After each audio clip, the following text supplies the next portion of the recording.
بسم اللہ الرحمن الرحیم۔ آج میں آپ کو صفا مربع کے نفلوں کا تفصیل بتا دیتا ہوں۔ جیسے میں اکثر کہتا ہوں کہ جو صحیح کے بعد نفل پڑھنے ہوتے ہیں وہ مستحب ہیں، لیکن اس کو مربع پہ نہیں پڑھا کرو۔ جیسے یہ دیکھو سارے ادھر پڑھتے ہیں، اس کی وجہ کیا ہے؟ صحیح والی جگہ جو ہے وہ مسجد کی جگہ نہیں ہے، صحیح والی جگہ مسجد سے باہر ہے۔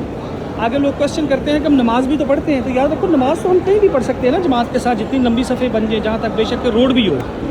لیکن جب نفل وغیرہ پڑھنے ہوتے ہیں کسی بھی چیز کے، تو وہ مسجد جا کے پڑھنے چاہیے۔ تو اس لیے یاد رکھا کرو کہ مربع پہ نفل پڑھنا جو ہے وہ مکروہ ہے۔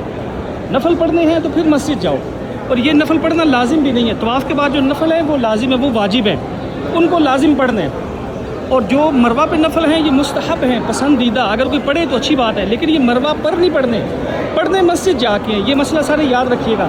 اللہ نہ کرے کسی وجہ سے کوئی طواف والے نفل بھول جائے نا، تو جب اس کو یاد آئے تب پڑھ لیں، چاہے کہ ہوٹل میں ہو، ایون کوئی پاکستان بھی چلا گیا ہوا تو وہاں پڑھ لیں۔ اور اگر آپ عصر کے بعد طواف کر رہے ہو تو جب آپ کا مغرب کے بعد نفل پڑھنے ہیں، بے شک کہ سارا عمرہ کمپلیٹ ہو جائے۔ اسی طرح اگر کوئی صبح فجر کا ٹائم داخل ہو گیا اور اشراق تک کا ٹائم ہو، تو اس کے دوران بھی نفل وہ کوئی بھی سجدہ وغیرہ نفل وغیرہ نہیں پڑھنے ہوتے۔ یہ ساری چیزیں یاد رکھیے گا، اس لیے میں آپ سے ریکویسٹ کرتا ہوں مربع پہ نفل نہیں پڑھا کرو، ٹھیک ہے؟ اگر یہ مستحب والے نفل پڑھنے بھی ہوں تو پھر مسجد جا کے پڑھا کرو۔ اللہ پاک ہمیں سیکھ کے عمل کرنے کی توفیق عطا فرمائے، آمین۔